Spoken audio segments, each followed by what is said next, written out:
Čau visiem! Šodien 30. augusts 23. gada.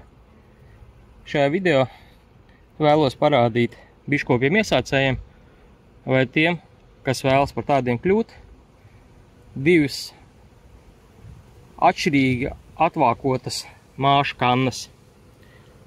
Šis pirmais variants, redzam, māšu kanna ir atvākota no gala vaļā.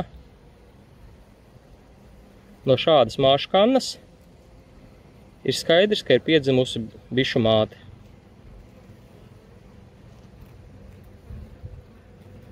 Bišu māte dzimst no kannas galiņa, apgrauž vaļā tā kā papli kannu, līdz tā kā konzervbuņšu atvākojam mēs. Kādreiz pat redzams, ka tikko attaisīt vaļā kanna, ir pat karājās tā kā tas vāciņš. Savukārt šitam ir neskaidri redzams, bet es jums pamēģināšu atrast citu variantu, ka te ir tā kā no sāna bijis nograusts.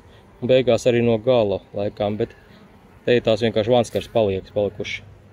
Parādīšu toņās cita rāmiša. Nu, un otrs variants, kā ir atvākota māšu kanna. Redzam, šeit gals vēl ir ciet. Savukārt tā atvākošana notika no ārpuses, graužot no sāna.